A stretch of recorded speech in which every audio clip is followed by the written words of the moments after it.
So lately, I've seen a lot of videos flying about bemoaning the fact that we don't play like we did against Brentford in the second half all the time. Many experts have stated that if we just repeated that same aggression / passion every single game, we would fly massively up the table and we'd possibly be in the top 4 right now. But honestly, I've never heard such bad analysis in my life. Actually, I have.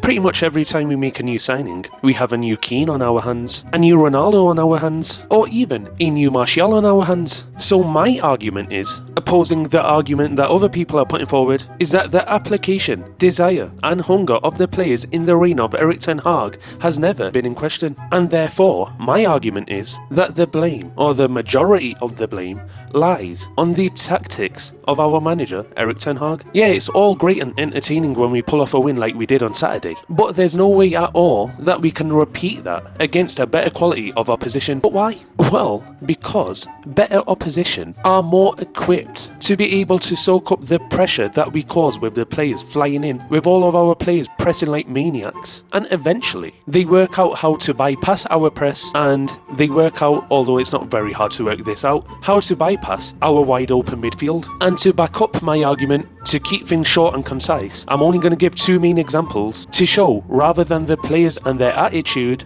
the tactics are the problem. So let's rewind back to the game against Brighton at Old Trafford last season to begin with. In this game, we started off like an absolute whirlwind. The tackles were flying in, everyone was pressing, and we were causing massive problems for Brighton for the first 30 minutes. So clearly, United's effort gave them superiority over Brighton for the first 30 minutes. But guess what? Brighton are a very good team. They were in very good form at the time, and they also had a manager that was managing at a high level at the time. And what ended up happening? Brighton figured us out, and the next 60 minutes were extremely comfortable for Brighton.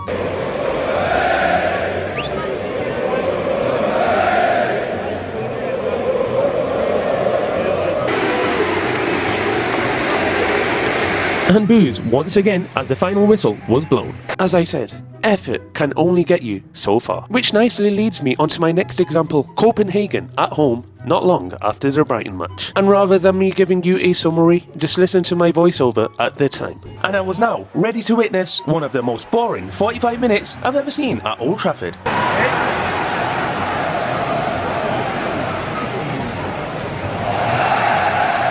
Ten Hag's tactics were an absolute disaster.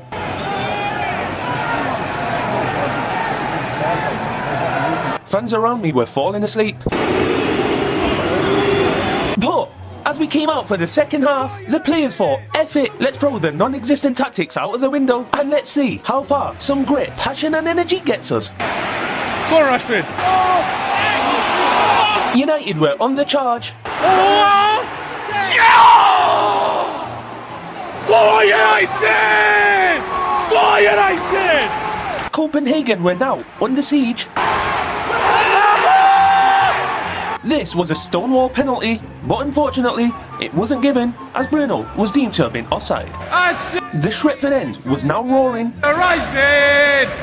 I see the trouble on the way.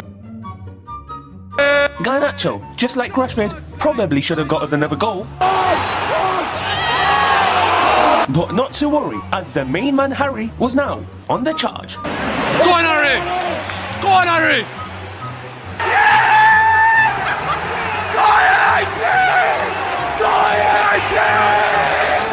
Lord Maguire scored, everyone was happy, but the question is, why did this work against Copenhagen? They were an inferior team to Brighton. Why did it work against Brentford?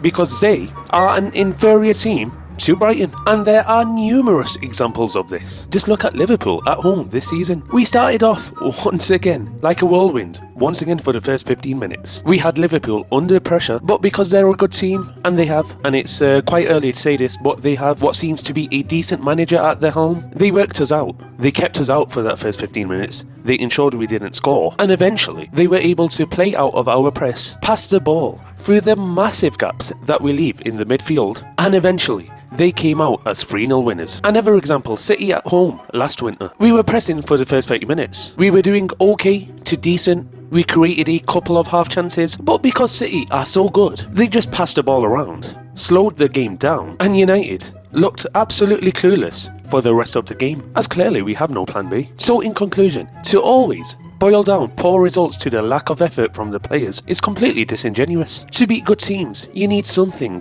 more than effort. If Barnsley trained a million times harder than United in the lead up to the Carabao Cup game between the two teams, they still would not have beaten United in a million years. Why?